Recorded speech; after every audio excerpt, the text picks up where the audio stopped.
사랑하는 성도 여러분, 안녕하세요. 오늘도 주님의 은혜 안에서 열왕기상 6번째 시간을 함께 공부하는 시간을 갖도록 하겠습니다. 특별히 여러분, 하나님께서 우리들의 삶에 매 순간마다 함께 하심을 보시고 또 고백할 수 있는 그러한 관계 속에 우리를 불러주고 계시다는 것을 깨닫고 살아가시기를 바랍니다. 이 10월달은 여러 가지 면에 있어서 우리에게 이제 하나님께서 주신 은혜를 좀 더 구체적으로 생각하도록 만들어주는 그런 삶의 시간들을 갖도록 하나님이 기회를 주실 텐데, 여러분 생활하시면서 이거는 하나님이 하신 거야, 이렇게 하나님이 나를 이끌고 계셔 라는 그런 고백거리들이 많은 그런 10월이 되기를 바랍니다. 오늘은 열왕기상 10장, 11장의 이야기를 함께 좀 공부하도록 하겠습니다. 특별히 10장에 보면은 솔로몬 왕을 이제 사람들이 이렇게 칭송하면서 찾아오는 그런 장면도 있고, 솔로몬이 엄청나게 화려하게, 그 다음에 자기 어떤 그 개인적인 영달이나 아니면 화려한 삶, 그런 것도 있고, 그 다음에 그가 어떤 지혜와 명철을 가지고 나라를 굳건하게 만들어가고 있는지, 이런 것들을 함께 좀 살펴볼 수 있는 그런 지점을 함께 공부하도록 하겠어요. 함께 좀 공부할게요. 우리 열왕기상 10장 14절부터 11장 13절까지를 오늘 본문으로 읽고, 그 앞뒤에 있는 말씀을 제가 말씀 중에 함께 나누도록 하겠습니다. 솔로몬의 세입금의 무게가 금 666달란트요. 그 외에도 또 상인들과 무역하는 객상과 아라비아의 모든 왕들과 나라의 고관들에게서도 가져온지라. 솔로몬 왕이 쳐서 느린 금으로 큰 방패 200개를 만들었으니 매 방패에 든 금이 600세겔이며, 또 쳐서 느린 금으로 작은 방패 3개를 만들었으니 매 방패에 든 금이 3만에라. 왕이 이것들을 레바논 나무 궁에 두었더라.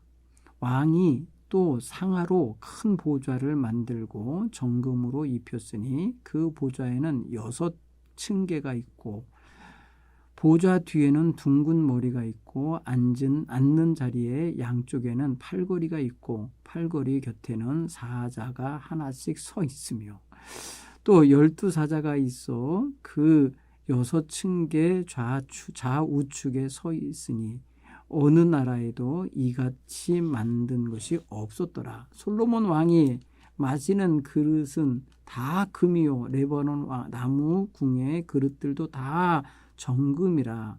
은 기물이 없으니 솔로몬 시대에 은을 귀히 여기지 아니함은 왕이 바다에 다시스 배를 두어 히람의 배와 함께 있고, 그 다시스 배로 3년에 한 번씩 금과 은과 상아와 원숭이와 공작을 실어 왔습니다. 솔로몬 왕의 재산과 지혜가 세상에 어느 왕보다 큰지라. 온 세상 사람들이 다 하나님께 솔로몬의 마음에 주신 지혜를 들으며 그 얼굴을 보기 원하여 그들이 각기 예물을 가지고 왔으니 곧 은그릇 금그릇과 옷 의복과 갑옷과 향품과 말과 노새라. 해마다 그리하였더라. 솔로몬의 병거와 마병을 모음에 병거가 4,400대요 마병이 12,000명이라.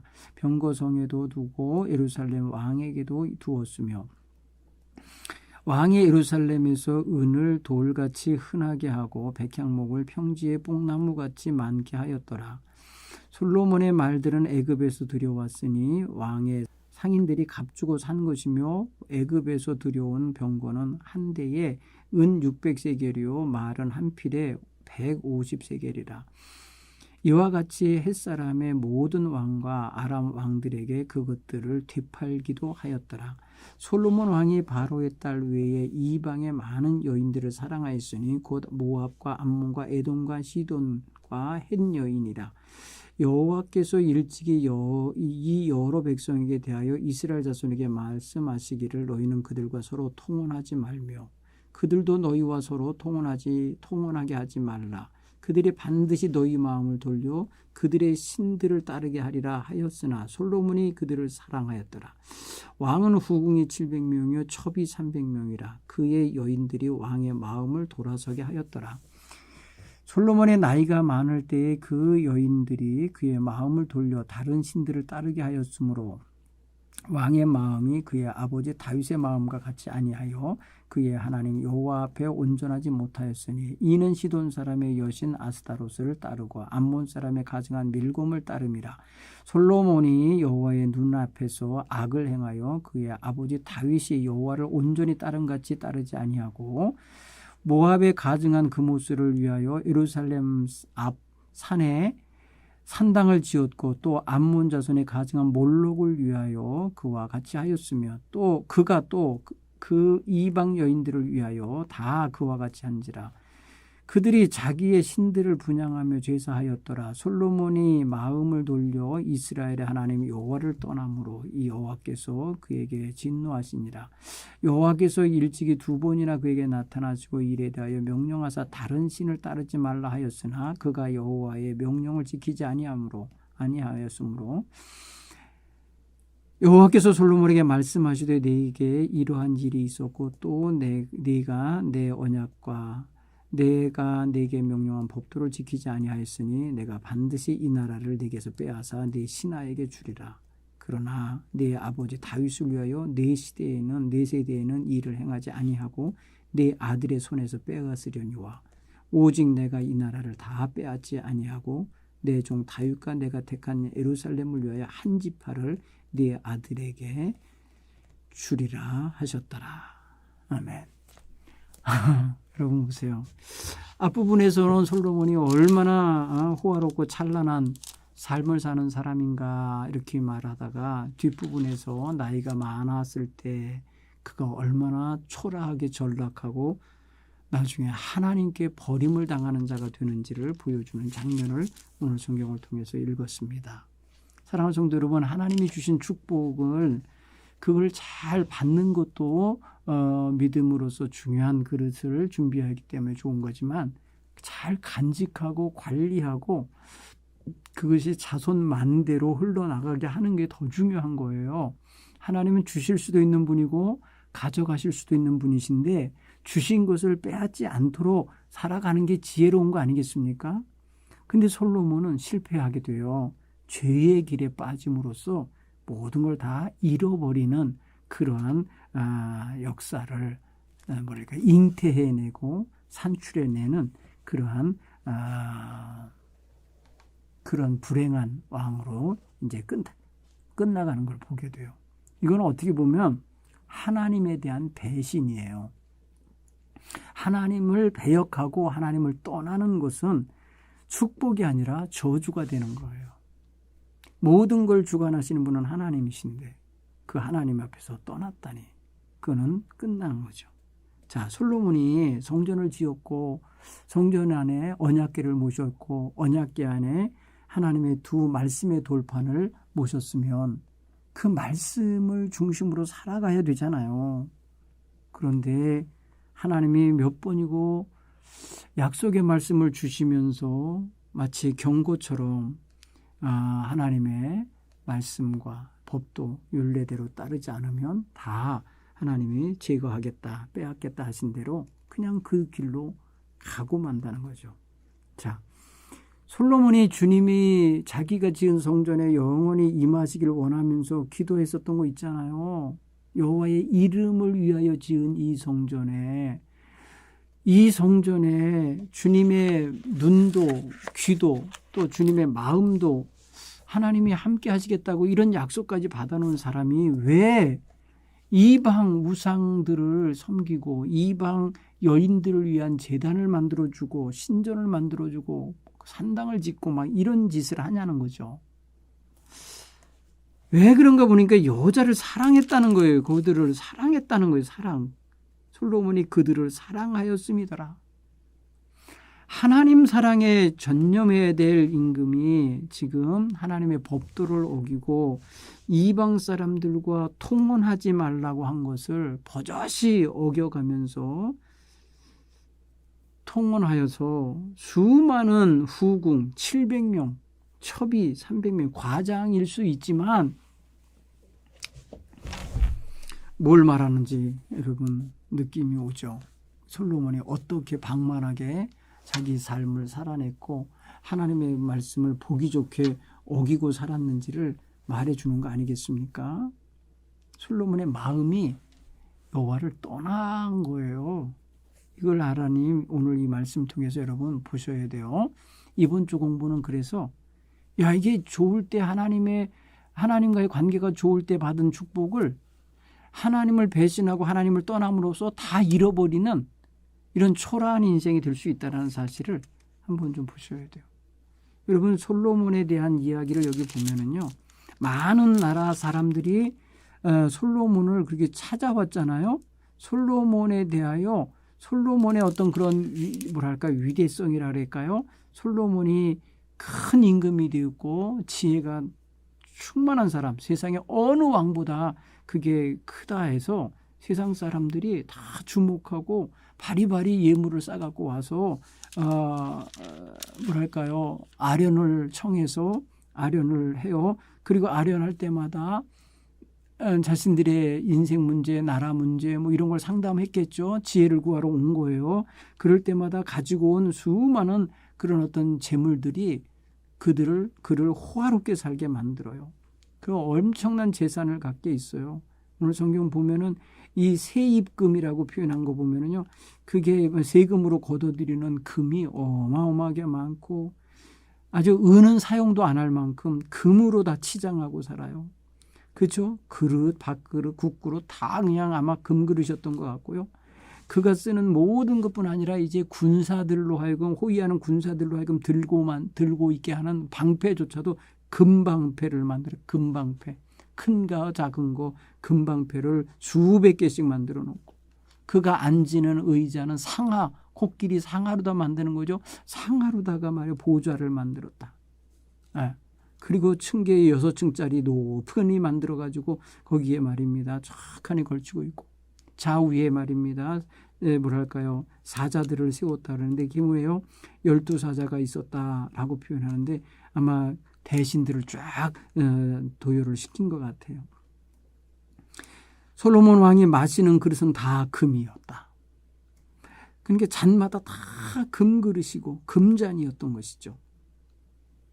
그리고 은은 별로 가치 없게 만들 정도로 흔하게 금을 썼다. 그리고 그 금을 구하기 위해서 다시스에 배를 두고 저 두로의 히람 왕과 함께 다시스로 가서 3년마다 금을 가져오고 원숭이 공작들 상아를 가지고 왔다. 엄청나게 부유하게 했던 거죠. 그리고 여러분 솔로몬이 그 당시에 우리가 이제 지난주에 9장을 다 끝까지 안 읽어봤지만 끝장에 보면은요 많은 역군들을 세웠는데 일꾼들을 세워내는데 뭐예요? 온 나라의 국경에 건축을 하는 거예요. 국고성을 쌓는 거고요. 그러기 위해서는 사사시대에 정복되지 않았던 그 족속들이 있어요. 이스라엘 자손이 아닌 아모리 사람, 헷 사람, 브리스 사람, 히위 사람, 여부수 사람들을 다 노예로 삼았어요. 그래서 노예로 삼아서 다 일꾼으로 부려먹었어요. 그리고 이스라엘 백성들은 그들의 대장을 삼고 고관을 삼아서 그들을 지휘하게 했었어요. 이러면서 여러분 세상 사람들에게 많은 어떤 그런 압박을 가하는 그런 일도 했어요. 그 다음에 지혜가 뛰어나다는 것 때문에 시바의 여왕이 찾아와서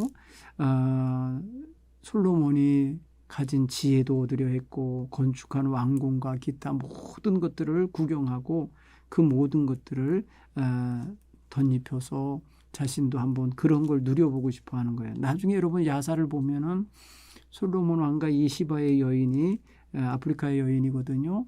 애굽의 그 왕국의 여인인데 이 여인과 결혼을 했다고 해요. 그래갖고 자식을 낳았다. 그래서 지금 이집트에도 솔로몬의 자손이 있다고 그렇게 말하잖아요. 자, 중요한 건 뭐냐면 화려하다 이거요. 지혜가 많아서 모든 사람의 추앙을 받는다 이거예요. 그리고 모든 사람들의 인기가 있다 이거예요. 자, 조심해야 돼요. 이럴 때 조심해야 돼. 어마어마한 부가 있다 이거예요. 어마어마한 권력이 있어요.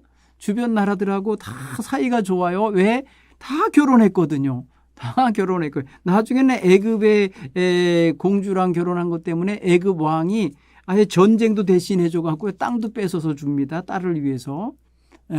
솔로몬의 부인을 위해서 그러니까 자기 딸이죠. 자기 딸을 위해서 사위에게 자기가 전쟁하에서 얻은 땅까지 시사해주고 막 그래요.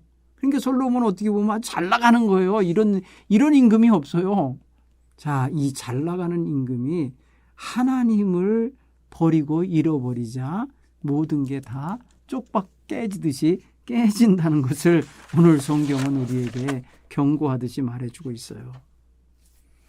여러분 열왕기상 10장에 나오는 11사절로 29절까지 나오는 이 어마어마한 재산 그리고 그가 또 중개 거래를 해요. 무역을 한다 그러는 거죠. 저들이 저 다시스나 오빌 같은 데 가서 금을 다 가져오고 뭐 말 가져오고 뭐 갖고 오고 그다음에 애굽에서 말 사들이고 뭐 한 거를 다 중간 상인처럼 해갖고 다른 나라에 이렇게 팔아먹어요 또. 그러니까 이제 무역도 많이 하는 거예요. 그러니까 그냥 좀 돈독이 오른 것 같은 사람인 것 같아요. 나중에. 자, 좋다 이거예요 다. 좋은데 중요한 거는 재산이 많이 늘고 지혜가 크면 뭐래요? 세상에서 최고 유명한 임금이 되면 뭐래요? 그의 생활이 향락적이고 퇴폐적이고 하나님의 말씀과 정면으로 위배되는 삶을 살아가는 게 이 통혼하는 문제. 통혼함으로써 빚어지는 또 다른 부수적인 문제가 뭐예요? 통혼할 때 그 데리고 오는 여인들 있잖아요. 외부인 여인들이 우상을 가지고 들어와요. 그 나라 우상들을 섬기게 그냥 해준 거예요. 너 우리나라 왔으니까 우리 하나님을 섬겨야 돼 하고 딱딱 근절시키고 하나님만 섬기는 유일하신 하나님만 섬기는 이런 제도를 만들었으면 좋은데 그러질 않고 여인들을 사랑했기 때문에 여자들이 하고 싶다는 대로 해준 거예요.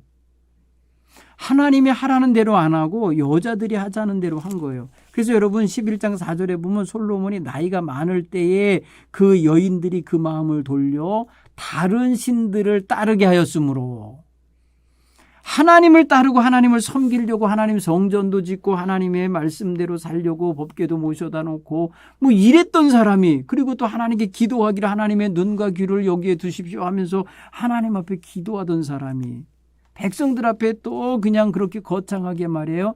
봉헌식을 하면서 하나님을 잘 섬기는 임금인 것처럼 하더니 어떻게 여인들의 말에 마음을 뺏겨서 등을 돌리냐는 거야. 하나님 앞에 등을 돌리냐. 여러분 이게 굉장히 중요한 장면입니다. 열왕기상 11장 4절은 하나님 앞에서 등을 돌리고 여인들이 섬기는 우상들에게 마음을 뺏겨서 그 여인들이 자기들의 우상에게 제사할 때에 남편인 솔로몬을 데려다가 같이 하게 만든 거예요. 오늘 성경은 이거를 누구에다 비교해서 말하냐면 6절에 솔로몬이 여호와 눈앞에서 악을 행하여 그의 아버지 다윗이 여호와를 온전히 따름과 같이 따르지 아니하였다라고 표현해. 누구랑 비교를 합니까? 축복을 받은 왕 다윗과 비교를 해서 다윗 그의 아버지 다윗과 같이 하나님 앞에 따르지 않았다라고 분명히 말해. 기준점이 있어요. 아버지 다윗. 그가 아무리 위대한 임금이 됐어도 솔로몬은 아버지 다윗의 그 아름답고 복된 신앙 자세를 따랐어야 더 온전해지는 거예요. 하나님께서 그에게 모든 걸 다 허락하셔서 축복을 받게 하셨고 정말 온 세상에 가장 큰 임금이 되게 하고 인기 있는 임금이 되고 부유한 임금이 되게 했으면 감화감복 하나님께 감사해야지. 그리고 하나님께 집중하여 살아야지. 어째서 여인들에게 마음을 뺏겨갖고 그만 하나님을 등 돌리느냐는 거예요. 하나님께. 하나님은 왜 이방 여자들을 아내로 맞이하지 말라고 하셨는지 알잖아요. 성경에 뭐라고 그랬어요? 여호와께서 일찍이 여러 백성에 대하여 이스라엘 자손에게 말씀하시기를 11장 2절에 너희는 그들과 통혼하지 말며 그들도 너희와 서로 통혼하게 하지 말라. 그들이 반드시 너희 마음을 돌려 그들의 신을 따르게 하리라 하셨으니 경고예요. 이미 이거는요, 모세 시절에 이미 수백 년 전에 이미 경고하신 거예요. 이스라엘 백성들을 가나안 땅에 들여보내시기 전에 이미 이렇게 말씀해 놓으신 거였어요. 그런데 이것을 솔로몬은 말이에요, 정면으로 위배하며 그 여인들을 사랑하고 그 여인들을 더 가까이 하면서 여호와 하나님 앞에 등을 돌리고 산다는 거죠. 사랑하는 성도 여러분, 우리가 하나님의 말씀을 들을 때뿐이에요. 들을 때 아멘하고 그냥 돌리고 자기 생활에 들어가서는 자기 생활에 유리한 대로 사는 사람들이 많아요. 그래서는 안 돼요. 하나님 말씀을 들을 때뿐이면 그게 뭐예요? 하나님 말씀을 무슨 뭐랄까요? 자기들의 어떤 그런 무슨 재미로 듣는 거예요? 그냥 끄덕이고 말면 끝인가요? 그러면 안 되죠. 자기의 생활에 적용을 해서 들어가야 그게 말씀이 살아서 움직이는 역사를 자기 삶 속에서 경험할 수 있는 거거든요.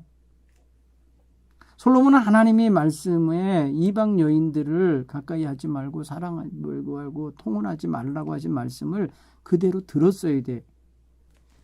이 여인들이 오면은 이스라엘 백성들의 마음을 돌려서 이방 신을 따르게 할 게 결국엔 뭐예요? 하나님 떠나고 이방 신들 우상 숭배로 빠지게 할 거기 때문에 그래요.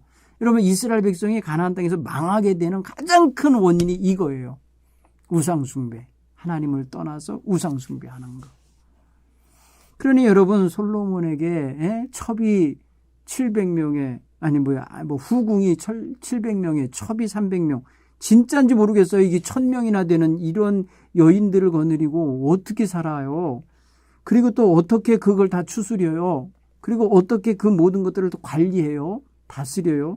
안 될 거예요. 그러니까 몇몇 여인들, 특히 몇몇 나라에서 이 영향력 있게 들어온 여자들, 이런 여자들에 의해 휩쓸리는 거죠. 그래서 모세가 준 이스라엘 백성 전체에게 준 말씀을 왕이 앞장서서 결혼의 어떤 그런 통혼의 문제로 깨트리고 있는 거예요. 하나님의 언약을 위반하고 있는 거예요. 여러분, 왕이 이렇게 해버리면 백성들은 또 오죽하겠어요. 백성들은 이 나라 저 나라 다니며 상인으로서 또 이렇게 저렇게 왕래하면서 여행하면서 얼마나 많은 여인들과 뒤섞여 살겠어요. 그러니까 나라 꼴이 어떻게 되겠어요. 그러니까 모세는 이스라엘 백성들에게 언약 공동체 밖에서 여인을 구하지 말라고 한 거예요. 그래야 이제 이방 여인들과 결혼하지 말아야 되는 조건을 갖추지요. 여러분, 신명기 7장 3절 4절에 또 출애굽기 34장에 분명히 이거 명시하고 있어요. 또 솔로몬은 모세가 남긴 여호와 왕에 대한 명령, 왕에 대한 규정이 있거든요. 왕. 너무 많은 황금도 가지면 안 되고 너무 많은 여인 가지면 안 되고 말을 너무 많이 가지면 안 돼. 말. 그게 다 뭐예요? 군사력이거든요. 왜 그럴까요? 여러분, 신명기 17장 14절 이하를 제가 좀 읽어드릴게요. 왜 하나님께서 그렇게 왕에 대하여 규정을 짓느냐 하면 왕 자체가 그런 면에 있어서 이런 힘을 갖게 되면은 교만해지고 하나님 앞에 왕으로서 제 위치를 못 찾는 그런 식이 될 거예요. 자, 신명기 17장 14절 이하에 이렇게 말씀하고 있어요. 내가 내 하나님 여호와께서 내게 주시는 땅에 이르거든 그 땅을 차지하고 거주할 때에 만일 우리도 우리 주위의 모든 민족들 같이 우리 위에 왕을 세워야겠다 생각이 나거든 반드시 내 하나님 여호와께서 택하신 자를 내 위에 왕으로 세울 것이며 내 위에 왕을 세우려면 내 형제 중에서 한 사람을 할 것이요 내 형제가 아닌 타국인을 내 위에 왕으로 세우지 말라. 그는 병마를 많이 두지 말 것이요 마병을 많이 갖고 있으면 안 돼요. 또 병마를 많이 얻으려고 그 백성을 애굽 땅으로 돌아가게 하지도 말 것이요 애굽으로 가면 거기에서 혹발려서 살 수도 있거든요. 이는 여호와께서 너에게 이르시기를 너희가 이 이후로 그 길로 다시 돌아가지 말라 했기 때문인 거예요. 애굽에 가서 말 사오지 말라는 거예요. 그에겐 또 아내를 많이 두어 그 마음이 미혹되게 하지 말 것이며 아내를 많이 두지 말라고 하셨어요. 또 그 자기를 위하여 은금을 많이 쌓아두지 말라는 거예요. 쌓지 말라. 은금을 많이 쌓지 말라. 자, 뭐예요? 병마를 많이 갖지 마라. 여인을 많이 아내로 삼지 마라. 은금을 많이 쌓지 마라. 재정축제 너무 많이 하지 말라. 이 모든 걸 지금 다윗 솔로몬은 어떻게 한 거예요? 다 그냥 무너뜨린 거예요. 여인도 1000명이요. 은금도 그냥 그 뭐랄까요, 레바논 나무궁으로 나무로 만든 궁 안에 그냥 가득 채웠다고 하고, 마병도 엄청 많다고 여기 자랑하네. 보니까 26절에 10장 26절에 솔로몬의 병거와 마병을 모음에 병거가 1400이요, 400대요, 마병이 12000명이요. 뭐 병거 성도 두고 말이에요. 병거만 있는 성을 또 둘 정도로 많고 예루살렘에도 두었다. 그런가 하면 솔로몬이 말들을 애굽에서 들여왔다. 애굽의 상인들 보내서 애굽에서 샀다는 거 아니야. 가지 말라고 그랬는데 하고 있죠. 그리고 애굽에서 들여온 그 병거를 또 다른 또 아람 왕들이나 아니면은 이런 사람 헷 족속들에게 웃돈을 받고 팔아먹는 이런 또 장사꾼이 돼버리는 거예요. 자, 이런 모든 걸 봤을 때 솔로몬은 하나님의 율법을 정면으로 어기고 있었던 거예요. 그래서 오늘 성경은 4절에 솔로몬이 나이 많았을 때 노년에 어떤 일이 벌어요? 판단력이 흐려지고요. 신앙심 사라지고요. 그래서 옳고 그름을 분별 못하고 하나님 앞에 서야 될 사람이 이방 우상들, 신들 앞에 따라가는 자가 되고 말았어요. 뭐 때문에 그렇겠어요? 4절에 보면 그 여인들이 그의 마음을 돌려. 변수는 여자들이었어요. 많은 여자들이 얼마나 여러분 그냥 솔로몬을 득달했겠어요. 한번 상상을 해보세요. 1000명의 여자들이. 결국은 그렇게 함으로써 온갖 주변에 있는 우상을 가지고 들어온 여인들을 다 그들을 위해서 시돈 여자를 위해서 아스다로, 암몬 여자를 위해서 밀곰, 그 다음에 또 암몬 사람에서 온 건 몰록, 뭐 이런저런 해갖고 말입니다. 우상의 제단과 신당을 만들어서 여호와 앞에서 악을 행했다. 여러분, 여기서 솔로몬에게 실망을 당하는 거예요. 여러분, 저 정말 솔로몬 안타까운 사람이에요. 가진 바 은혜를 잘 간직 못한 사람이야. 유종의 미를 거두지 못한 사람이에요. 자, 여호와의 언약과 명령을 지키지 않은 솔로몬에게 하나님이 내린 심판이랄까요? 저주가 뭔가 보세요. 11절에 보세요. 11장 11절에 여호와께서 솔로몬에게 말씀하시되 내게 이러한 일이 있었고 또 네가 내 언약과 내가 네게 명령한 법도를 지키지 아니하였으니 내가 반드시 이 나라를 네게서 빼앗아 네 신하에게 주리라. 이 나라를 네 손에서 뺏어서 네 신하에게 주겠다.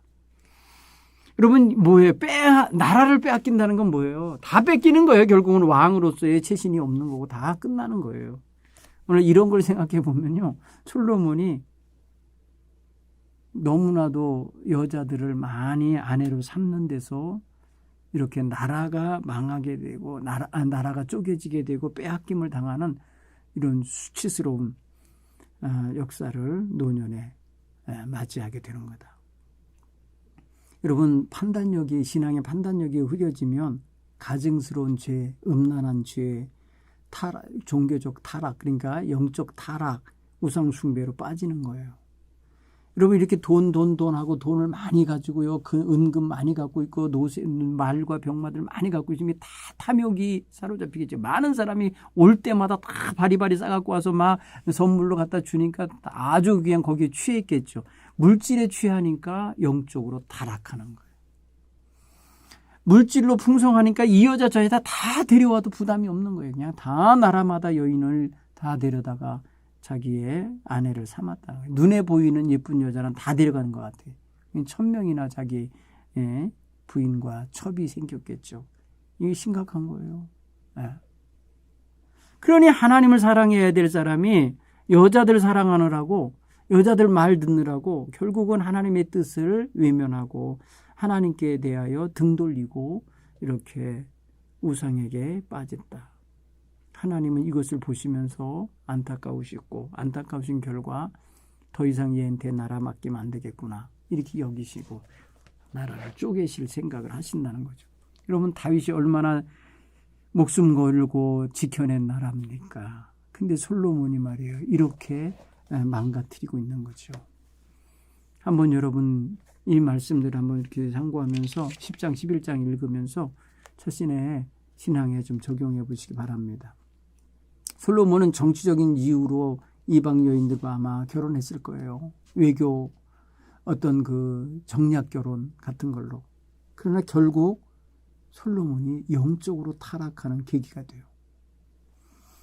여러분 결혼이 나쁜 건 아니지만 이방 여인들이 많이 들어와서 이방 여인들의 소리가 커지고 이방 여인들의 기준이 많아지고 이방 여인들의 요구가 많아지니까 그거를 충족시켜주면서 그 이방 여인의 나라와 관계를 유지하려고 하다 보니까 하나님 백성으로서 하나님을 지켜가 하나님의 신앙을 지켜가야 될 임금이 초라해지게 되는 거예요. 줏대 없이 되는 거예요. 방향 없이 되고 초점 없는 자가 되고 만 거예요. 여러분 보통 성도들이 믿음 생활을 잘 하다가 철녀총각 때 그렇게 하다가 결혼하여서 결혼 상대자, 배우자에 의해서 믿음이 왜곡되는 사람도 많고 곁길 가는 사람도 많고 믿음을 떠나는 사람도 많고 그 다음에 타협하는 신앙인으로 초라해지는 경우도 많아요. 물론 믿음의 짝을 만나서 믿음으로 서로 연대해서 더 믿음을 잘 지켜가는 부부들이 꽤 많죠. 그런데 그렇지 못하고 오히려 더 타락하는 그런 사람들이 있다는 것을 우리가 보면 좋겠어요. 이 시대에 여러분 2030 시대에 절반 이상이 넘게 결혼을 안 한다요. 필수가 아니라고 생각한다는 거예요. 그런 차원에서 보면은 결혼을 안 하고 믿음 생활 잘 지킨다? 그것도 그렇게 바람직한 건 아니에요.